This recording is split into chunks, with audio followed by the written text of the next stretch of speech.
হুক্ক বুক্কের প্রেতাত্মা দেখা দিয়েছে। বিজয়নগর রাজ্য এবং তার রাজা প্রজাবৃন্দ সকলেই আজ গভীর সংকটের সম্মুখীন। কি হলো বিজয়নগরের রাজা এবং রাজ্যের?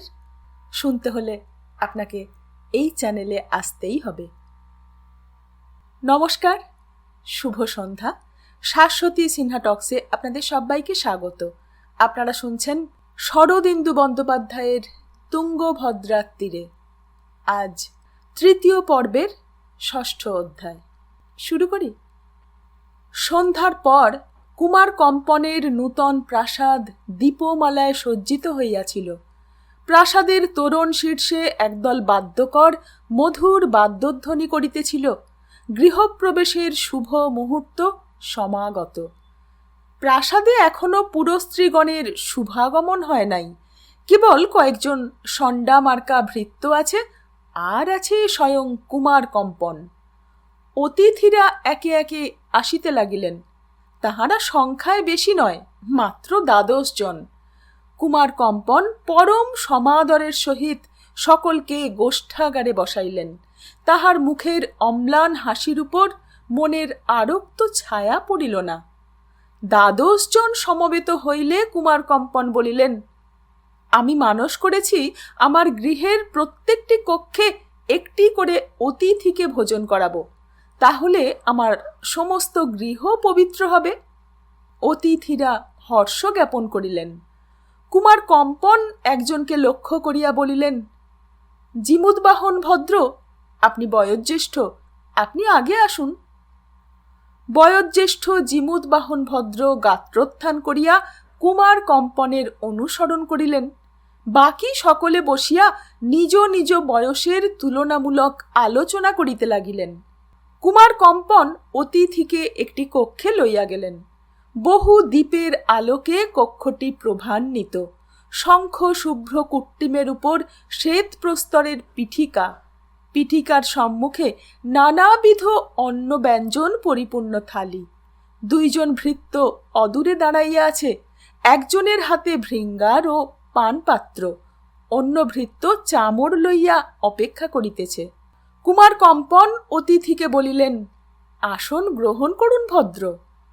ভদ্র পিঠিকায় উপবিষ্ট হইলেন। কুমার কম্পন বলিলেন, অগ্রে ফলাম্ল রস পান করুন ভদ্র। ভৃত্য পান পাত্রে পানীয় ঢালিয়া ভদ্রের হাতে দিল। ভদ্র পানি পাত্র মুখে দিয়া এক নিঃশ্বাসে পান করিলেন।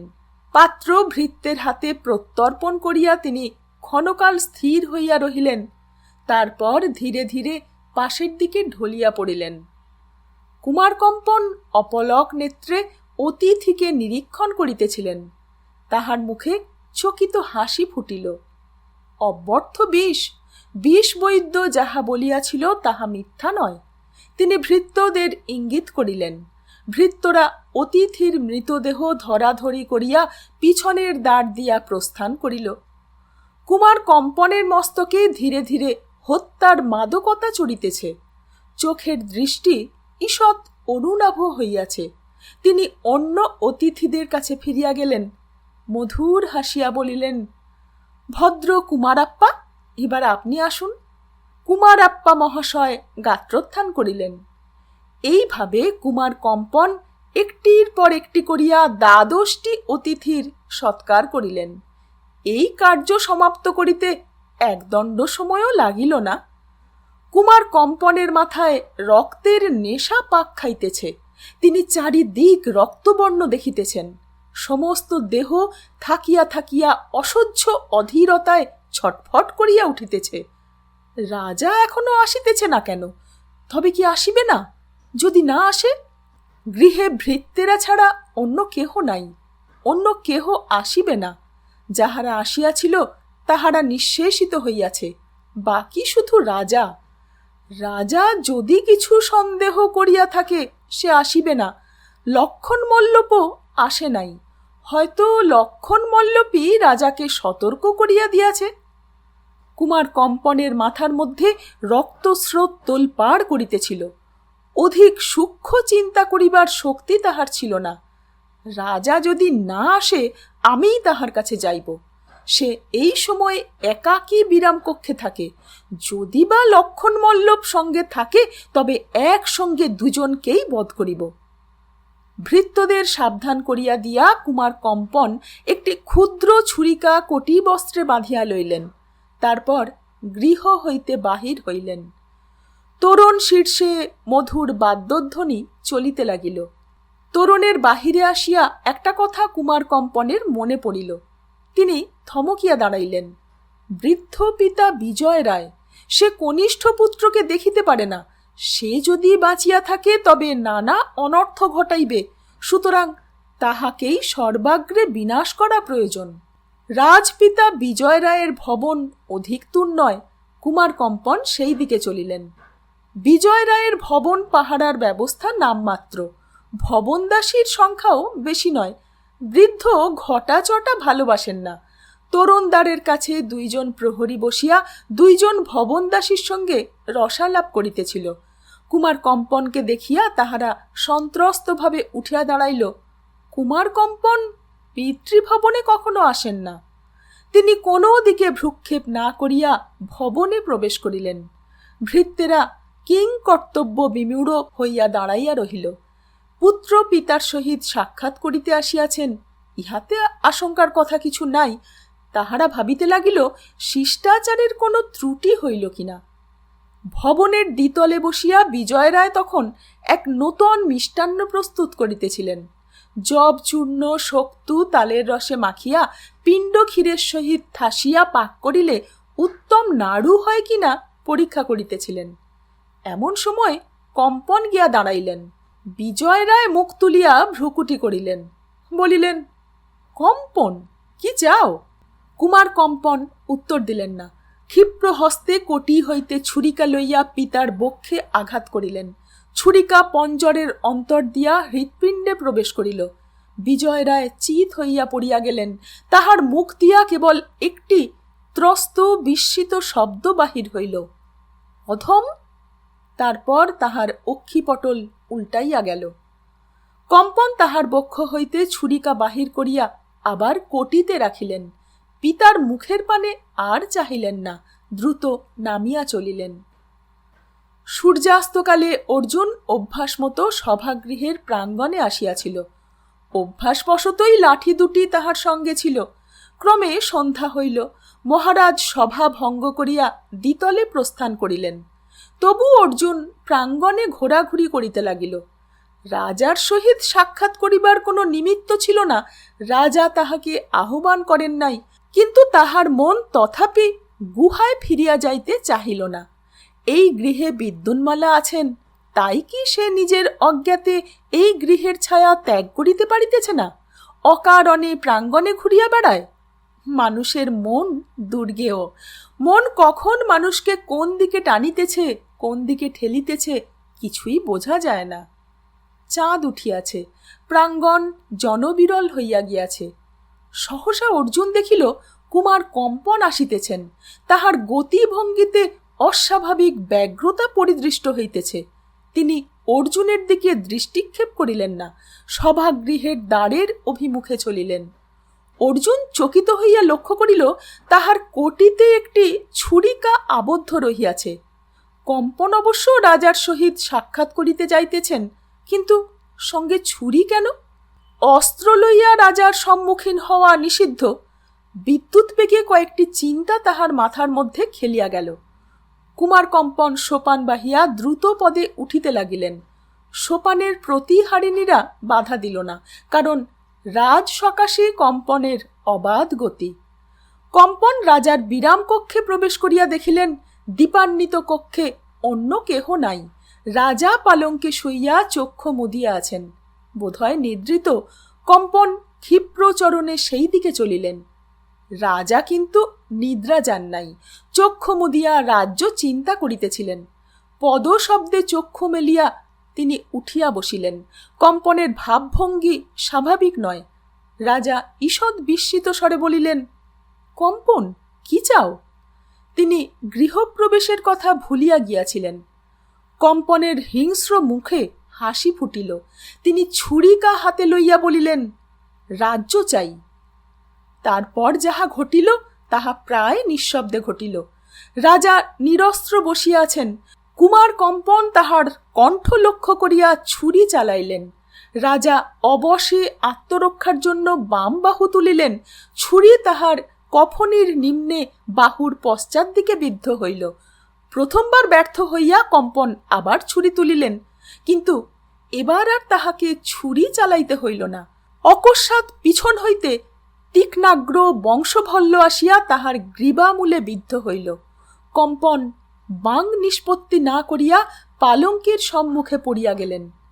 রাজাও বাং নিষ্পত্তি করিলেন না, এক দৃষ্টে মৃত ভ্রাতার দিকে চাহিয়া রহিলেন। তাহার বাহু হইতে গলগল ধারায় রক্ত প্রবাহিত হইতে লাগিল। মহারাজ, আপনি আহত?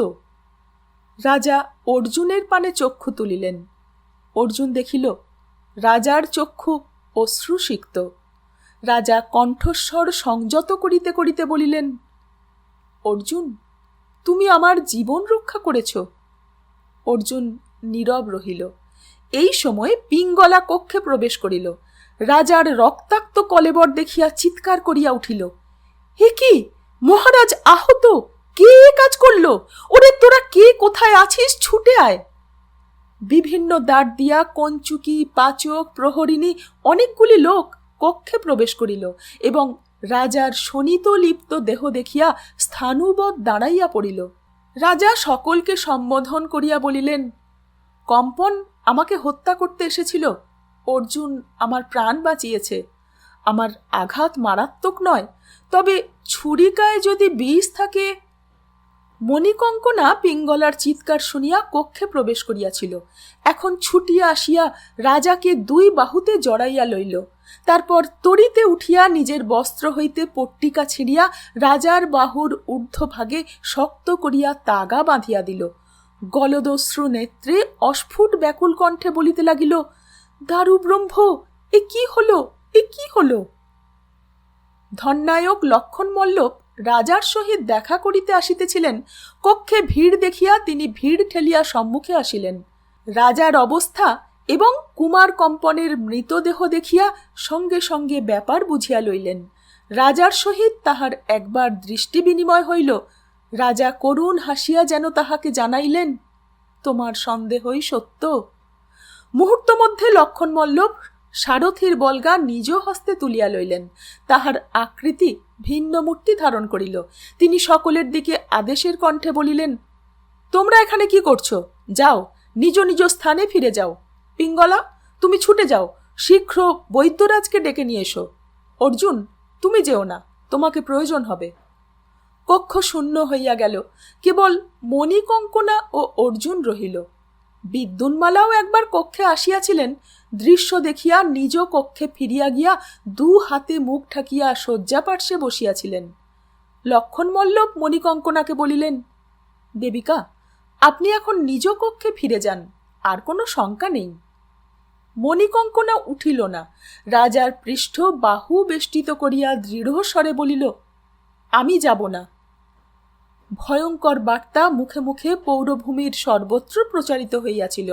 রানীদের কানে সংবাদ উঠিয়াছিল। তাহারা রাজাকে দেখিবার জন্য ব্যাকুল হইয়াছিলেন, কিন্তু রাজার অনুমতি ব্যতীত তাহাদের ভবন হইতে বাহিরে আসিবার অধিকার নাই। সকলে নিজ নিজ মহলে আবদ্ধ হইয়া রহিলেন। দেবী পদ্মালয়াম্বিকা দ্বীপহীন কক্ষে পুত্র মল্লিকার্জুনকে কোলে লইয়া পাষাণ মূর্তির ন্যায় বসিয়া রহিলেন। বৈদ্যরাজ দামোদর স্বামীর গৃহ রাজপুরভূমির মধ্যেই।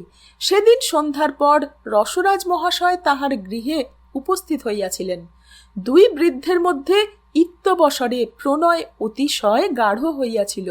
দুইজনে মুখোমুখি বসিয়া দ্রাক্ষাসর পান করিতেছিলেন। মৃদুমন্দ বিশ্রামভালাপ চলিতেছিল। এমন সময় পিঙ্গলা ঝটিকার ন্যায় আসিয়া দুঃসংবাদ দিল। দুই বৃদ্ধ পরস্পরের হাত ধরিয়া উঠি পড়ি ভাবে রাজভবনের দিকে ছুটিলেন।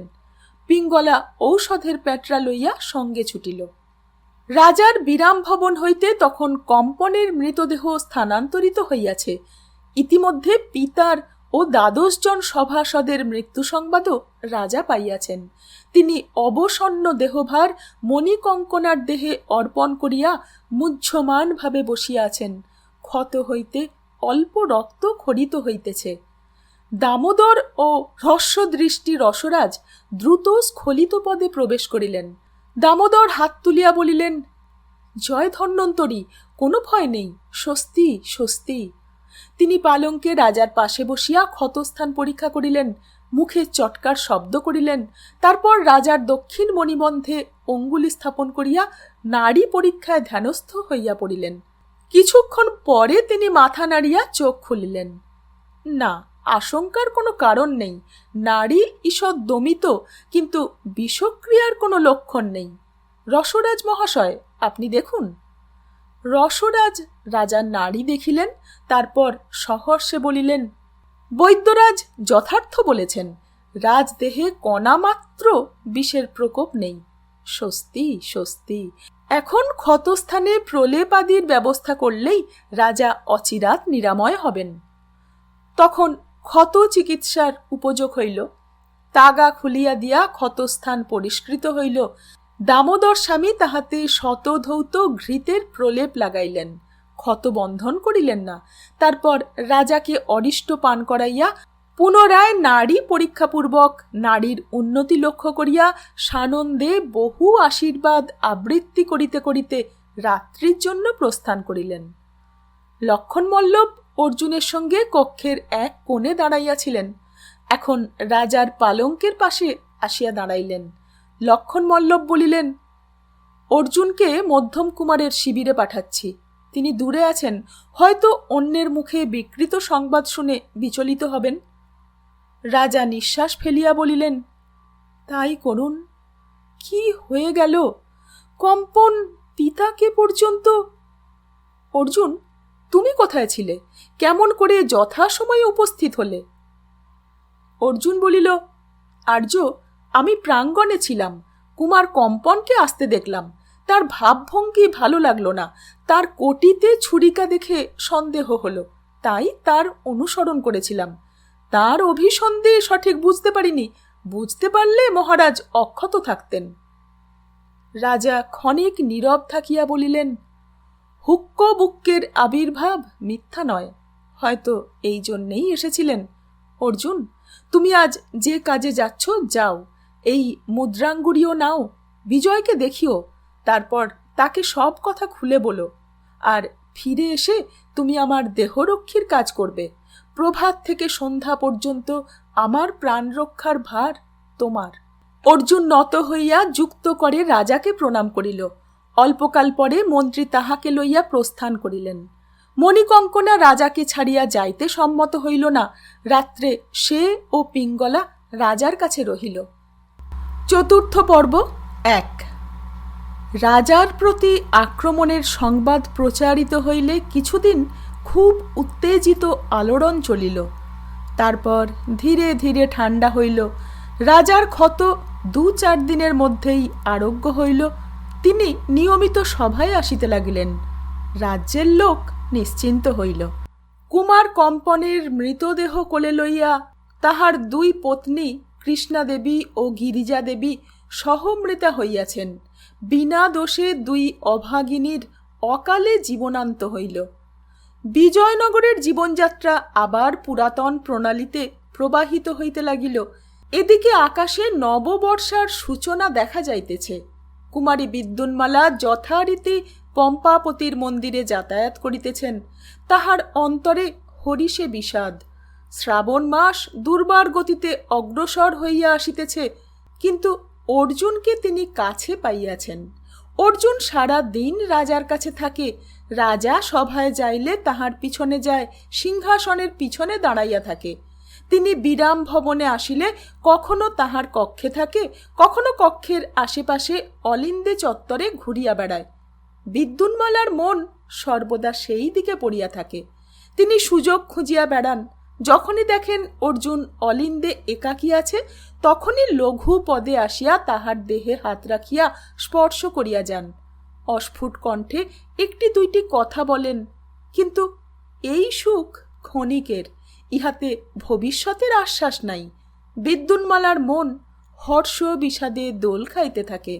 মণিকঙ্কনার জীবনে নূতন এক আনন্দময় অধ্যায় আরম্ভ হইয়াছে। পূর্বে সে চুরি করিয়া রাজাকে দেখিয়া যাইত, এখন রাজা যখনই বিরাম ভবনে আসেন সে তাহার কাছে আসিয়া বসে। রাজার মনের উপর একটা দাগ পড়িয়াছে। প্রায়ই বিমনা হইয়া বিশ্বাসঘাতক ভ্রাতার কথা চিন্তা করেন। লোভী কৃতঘ্ন ভ্রাতার জন্য প্রাণ কাঁদে। মণিকঙ্কনা পালঙ্কের পাশে বসিয়া নানা প্রকার গল্প জুড়িয়া দেয়। কলিঙ্গ দেশের কথা, পিতা মাতার কথা, আরও কত রকম কথা। তারপর পানের বাটা লইয়া পান সাজিতে বসে। নিজের দেশের খদিরাদি উপকরণ দিয়া পান সাজিয়া রাজাকে খাওয়ায়। পিঙ্গলা কখনো ঘরে আসিলে তাকে বলে, তুই যা, আমি রাজার কাছে আছি। মণিকঙ্কনার সংসর্গে রাজার মন উৎফুল্ল হয়।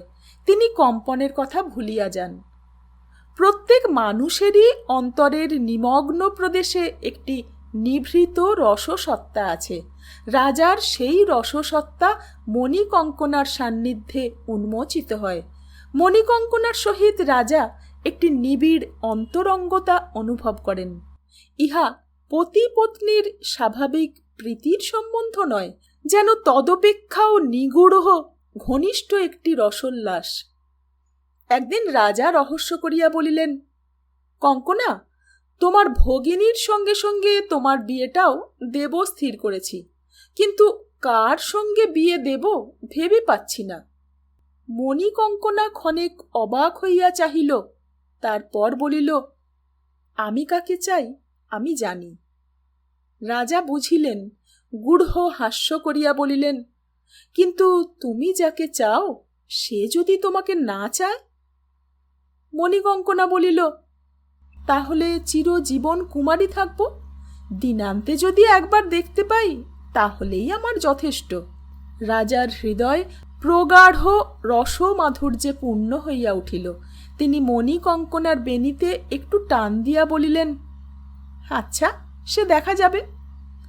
আষাঢ়ের নীলাঞ্জন মেঘ একদিন অপরাহ্নে ঝড় হইয়া আসিল। প্রবল বেগে রকাপাত করিয়া চলিয়া গেল। 10 দিক শীতল হইল। দামোদর স্বামী নিজ গৃহের উঠান হইতে কিছু কর্কা শিলা চয়ন করিয়া বস্ত্রখণ্ডে বাঁধিয়া রাখিয়াছিলেন। সন্ধ্যার সময় লাঠি ধরিয়া রসরাজ আসিলেন। দামোদর স্বামী বলিলেন, এসো বন্ধু, আজ কর্কা সহযোগে মাধ্যি পান করা যাক। দামোদরের স্ত্রী পরিবার নাই, একটি যুবতী দাসী তাহার সেবা করে। দাসী আসিয়া ঘরে দীপ জ্বালিয়া মন্দুরা পাতিয়া দিয়া গেল। 2 বন্ধু মাধ্যির ভাণ্ড লইয়া বসিলেন। দামোদর কর্কাশিলার পুঁটলি খুলিলেন। কর্কাখণ্ডগুলি জমাট বাঁধিয়া শুভ্র বিম্ব ফলের আকার ধারণ করিয়াছে। তিনি সন্তর্পণে শীতল পিণ্ডটি তুলিয়া মাধ্যির ভাণ্ডে ছাড়িয়া দিলেন। মাধ্যি শীতল হইলে 2 জনে পাত্রে ঢালিয়া পান করিতে লাগিলেন। দাসী আসিয়া থালিকায় ভর্জিত বেসনের ঝাল বড়া রাখিয়া গেল। পানাহারের সঙ্গে সঙ্গে জল্পনা চলিল। কেবল নিদান শাস্ত্রের আলোচনা নয়, মাধ্যের মাদক প্রভাব যত বাড়িতে লাগিল, 2 বৃদ্ধের জিহ্বা ততই শিথিল হইল। রসের প্রসঙ্গ আরম্ভ হইল। রসরাজ উৎকল প্রেয়সীদের রতি চাতুর্য পুঙ্খানুপুঙ্খ বর্ণনা করিলেন। প্রত্যুত্তরে দামোদর স্বামী কর্ণাটক কামিনীদের বিলাস বিভ্রম ও রস নৈপুণ্যের আলোচনায় পঞ্চমুখ হইলেন। রাত্রি বাড়িতে লাগিল। সুধা ভাণ্ড শেষ হইয়া আসিল। 2 জনেরই মাথায় রুমঝুম অপসরীর নূপুর বাজিতেছে, কণ্ঠস্বর গদগদ। রাজা রানীদের সম্বন্ধে গুপ্ত কথার আদান প্রদান আরম্ভ হইয়া গেল। দামোদর স্বামী গলার মধ্যে সংহত গভীর হাস্য করিলেন। জড়াইয়া জড়াইয়া বলিলেন, বন্ধু, একটি গুপ্ত কথা আছে যা রাজা আর আমি জানি, আর কেউ জানে না। রসরাজ মধুভাণ্ডটি 2 হাতে লইয়া শেষ করিলেন। বলিলেন, তাই নাকি? দামোদর বলিলেন, রাজার মধ্যমা রানী অসুঞ্জম পর্ষা, শুনেছ কি? রসরাজ আবার বলিলেন, তাই নাকি? কিন্তু অসুর চম্পস্যা কেন? এদেশে তো ও রীতি নেই। দামোদর বলিলেন, না, প্রকৃত রহস্য কেউ জানে না। একবার মধ্যমার রোগ হয়েছিল, আমি চিকিৎসা করেছিলাম, তাই আমি জানি। তাই নাকি? রহস্যটা কি? মধ্যমা অপূর্ব সুন্দরী, কিন্তু দাঁত নেই। জন্মাবধি একটিও দাঁত গজায়নি, একেবারে ফোকলা। তাই নাকি? এরকম তো দেখা যায় না। রসরাজ দুলিয়া দুলিয়া হাসিতে লাগিলেন। রানী ফোকলা? দামোদর বলিলেন, রাজা কিন্তু সেজন্য মধ্যমাকে কম স্নেহ করেন না। রাজাদের সব রকম চাই। কি বুঝলে? রসরাজ বলিলেন, তা বটে, সব যদি একরকম হয় তাহলে 5টা বিয়ে করে লাভ কি? কিছুক্ষণ পরে হাসি থামিলে দামোদর ভাণ্ড পরীক্ষা করিলেন। ভাণ্ড শূন্য দেখিয়া বলিলেন, রাত হয়েছে, চলো তোমাকে পৌঁছে দিয়ে আসি। তুমি কানা মানুষ, কোথায় যেতে কোথায় যাবে? দুই বন্ধু বাহির হইলেন। অতিথি ভবন বেশি দূর নয়, সেখানে উপস্থিত হইয়া রসরাজ বলিলেন, তুমি একলা ফিরবে? চলো তোমাকে পৌঁছে দিয়ে আসি। দুজনে ফিরিলেন। দামোদর নিজ গৃহের সম্মুখে উপস্থিত হইয়া বলিলেন, তাই তো, তুমি এখন ফিরবে কি করে? চলো তোমাকে পৌঁছে দিই। এইভাবে পরস্পরকে পৌঁছাইয়া দেওয়া কতক্ষণ চলিল বলা যায় না। পরদিন প্রাতকালে দেখা গেল দুই বন্ধু দামোদর স্বামীর বহিঃকক্ষে মন্দুরার উপর শয়ন করিয়া পরম আরামে নিদ্রা যাইতেছেন। গুহার মধ্যে বলরাম ও মঞ্জিরার প্রণয় ঘনাবর্ত দুগ্ধের ন্যায় যৌবনের তাপে ক্রমশ গাঢ় হইতেছে।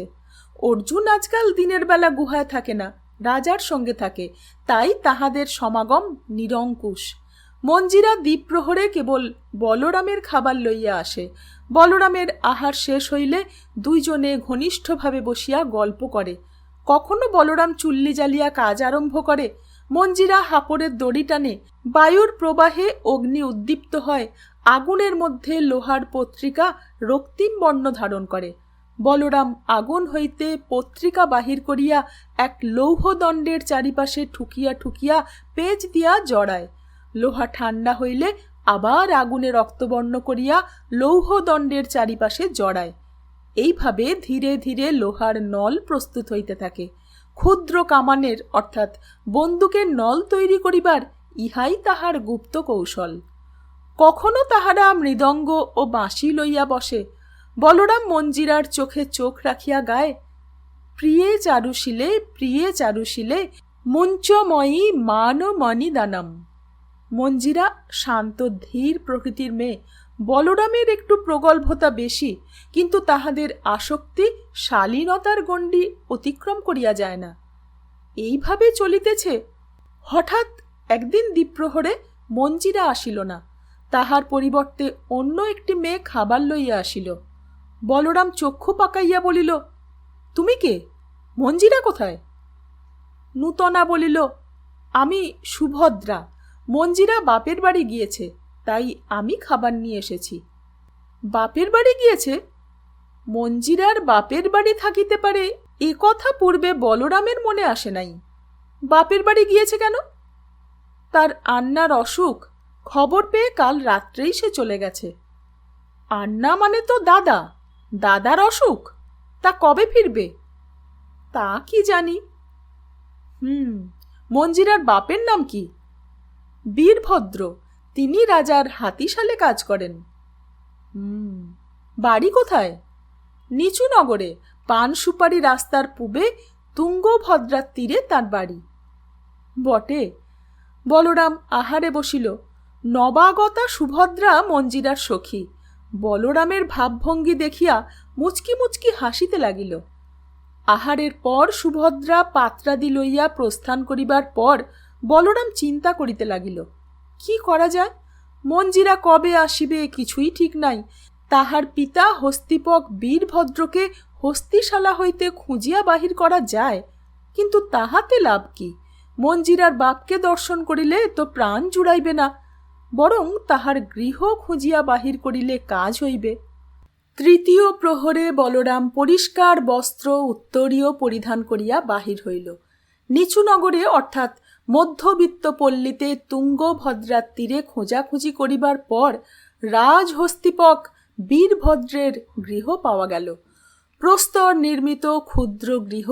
বলরাম দ্বারে করাঘাত করিলে মঞ্জিরা দ্বার খুলিয়া দাঁড়াইল। বলরামকে দেখিয়া তাহার মুখে বিস্ময়ানন্দ ভরা হাসি ফুটিয়া উঠিল। বলরাম মুখ গম্ভীর করিয়া বলিল, খবর না দিয়ে পালিয়ে এসেছ যে?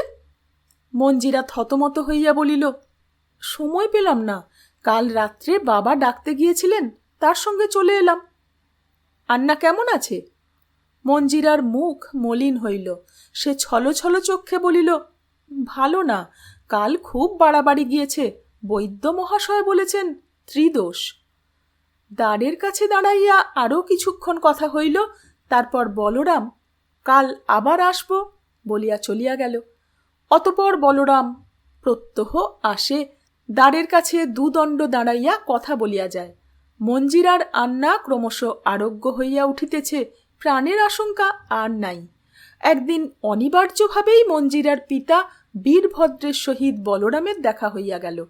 দীর্ঘায়িত গৌরবর্ণ মানুষ, বয়স অনুমান 40, প্রকৃতি শান্ত ও গম্ভীর।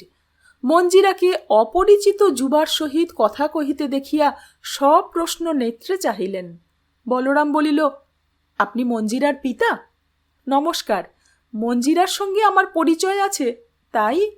বীরভদ্র শিষ্টতা সহকারে বলরামকে ভিতরে আসিয়া বসিতে বলিলেন। দুইজনে আস্তরণের উপর উপবিষ্ট হইলে বীরভদ্র বলরামের পরিচয় জিজ্ঞাসা করিলেন। মঞ্জিরা একটু আড়ালে থাকিয়া তাহাদের কথাবার্তা শুনিতে লাগিল। বলরাম নিজের পরিচয় দিল। মঞ্জিরার সহিত কি করিয়া পরিচয় হইল তাহা জানাইল। শুনিয়া বীরভদ্র বলিলেন, বাপু, তুমি দেখছি গুণবান ব্যক্তি, ভাগ্যবানও বটে, কারণ রাজার নজরে পড়েছ। বীরভদ্রকে প্রসন্ন দেখিয়া বলরাম ভাবিল, এই সুযোগ, এমন সুযোগ হয়তো আর আসিবে না, যা থাকে কপালে। সে হাত জোড় করিয়া সবিনয়ে বলিল, মহাশয়, আপনার শ্রীচরণে আমার একটি নিবেদন আছে। বীরভদ্র একটু চকিত হইলেন, বলিলেন, কি নিবেদন? বলরাম বলিল, আপনার কন্যা মঞ্জিরাকে আমি বিবাহ করতে চাই, আপনি অনুমতি দিন। বীরভদ্র নূতন চক্ষে বলরামকে নিরীক্ষণ করিলেন।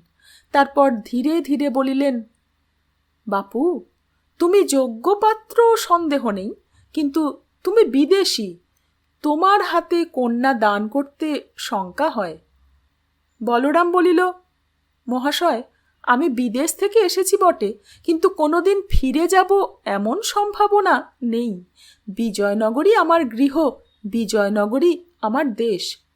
বীরভদ্র বলিলেন, তা ভালো, কিন্তু এ বিষয়ে মঞ্জিরার মন জানা প্রয়োজন। দ্বিতীয় কথা, মঞ্জিরা রাজপুরীতে কাজ করে, রাজাই তার প্রকৃত অভিভাবক। তিনি যদি অনুমতি দেন আমার আপত্তি হবে না। যথা আজ্ঞা। বলরাম আশান্বিত মনে গাত্রোত্থান করিল। রাজার অনুমতি সংগ্রহ করা কঠিন হইবে না। মঞ্জিরা আড়াল হইতে সব শুনিয়াছিল। তাহার দেহ ক্ষণে ক্ষণে পুলকিত হইল, মন আশার আনন্দে দুরু দুরু করিতে লাগিল। বিজয়নগর হইতে বহু দূরে তুঙ্গভদ্রার গিরি বলয়িত উপকূলের ক্ষুদ্র গ্রামটিতে চিপিটক ও মন্দোদরীর দাম্পত্য জীবন আরম্ভ হইয়া গিয়াছিল।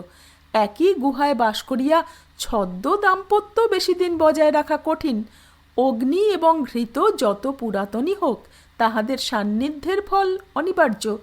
চিপিটক ও মন্দোদরীর দাম্পত্য ব্যবহারে কপটতার বিন্দুমাত্র অবশিষ্ট ছিল না। চিপিটক মনকে বুঝাইয়াছিলেন, ইহা সাময়িক ব্যবস্থা মাত্র। তিনি বিজয়নগরে ফিরিয়া যাইবার সংকল্প ত্যাগ করেন নাই।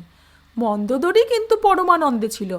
এখানে আসিবার পর দারু ব্রহ্ম তাহার প্রতি প্রসন্ন হইয়াছেন। সে একটি পুরুষ পাইয়াছে, আর কি চাই? কিন্তু জনসমাজে বাস করিতে হইলে কিছু কাজ করিতে হয়, কেহ বসিয়া খাওয়ায় না। মন্দোদরী নিজের কাজ জুটাইয়া লইয়াছিল। সে অল্পকাল মধ্যে গ্রামের ভাষা আয়ত্ত করিয়াছিল। তৃতীয় প্রহরে গ্রামের যুবতীরা গা ধুইতে নদীতে যাইত, মন্দোদরী তাদের সঙ্গে যাইত। সকলে মিলিয়া গা ধুইত, তারপর গ্রামের আম্রকুঞ্জের ছায়ায় গিয়া বসিত। মন্দোদরী নানা ছাঁদের চুল বাঁধিতে জানে। সে একে একে সকলের চুল বাঁধিয়া দিত এবং সঙ্গে সঙ্গে গল্প বলিত। মেয়েরা চুল বাঁধিতে বাঁধিতে অবহিত হইয়া রামায়ণ মহাভারতের কাহিনী শুনিত। তারপর সূর্য পাহাড়ের আড়ালে অদৃশ্য হইলে যে যার কুটিরে ফিরিয়া যাইত। মন্দোদরীকে রাঁধিতে হইত না, গ্রামবধূরা পালা করিয়া তাহার গুহায় অন্নব্যঞ্জন দিয়া যাইত। চিপিটক মূর্তি কিন্তু রাজশালক, সুতরাং অকর্মাধারী। গ্রামে চিপিটক বিতরণের কাজ থাকিলে হয়তো করিতে পারিতেন, কিন্তু অন্য কোনো শ্রমসাধ্য কাজে তাহার রুচি নাই। দেখিয়া শুনিয়া মোড়ল বলিল, কর্তা, তোমাকে দিয়ে অন্য কাজ হবে না, তুমি ছাগল চড়াও। চিপিটক দেখিলেন ছাগল চড়ানোতে কোনো পরিশ্রম নাই, ছাগলেরা আপনিই চড়িয়া খায়, তাহাদের মাঠে ছাড়িয়া দিয়া গাছতলায় বসিয়া থাকিলেই হইল। তিনি রাজি হইলেন। অতপর চিপিটক ছাগল চড়াইতেছেন, কিন্তু তাহার চিত্তে সুখ নাই। মন পড়িয়াছে বিজয়নগরে। গাছের গুঁড়িতে ঠেস দিয়া চক্ষু মুদিয়া তিনি আকাশ পাতাল চিন্তা করেন। এদেশের ছাগলগুলি আকারে আয়তনে বেশ বৃহৎ, রাম ছাগলের চেয়েও বৃহৎ ও হৃষ্টপুষ্ট, কাবুলি গর্ধবের আকার। গাঁয়ের ছেলেরা তাহাদের পিঠে চড়িয়া ছুটাছুটি করে। দেখিয়া দেখিয়া একদিন তাহার মাথায় একটি বুদ্ধি গজাইল। ছাগলের পিঠে চড়িয়া তিনি যদি নদীর ধার দিয়া পশ্চিম দিকে যাত্রা করেন, তবে অচিরাত বিজয়নগরে পৌঁছিতে পারিবেন। যেমন চিন্তা তেমনি কাজ। চিপিটক একটি বলিষ্ঠ পাঁঠা ধরিয়া তাহার পৃষ্ঠে চড়িয়া বসিলেন এবং নদীর কিনার দিয়া তাহাকে উজানে চালিত করিলেন। চিপিটকের দেহ শীর্ণ ও লঘু, তাহাকে পৃষ্ঠে বহন করিতে অতিকায় পাঁঠার কোনোই কষ্ট হইল না। কিন্তু নদীর তীর সর্বত্র সমতল নয়, তীরের পাহাড় মাঝে মাঝে নদী পর্যন্ত নামিয়া আসিয়া দুর্লঙ্ঘ বাধার সৃষ্টি করিয়াছে।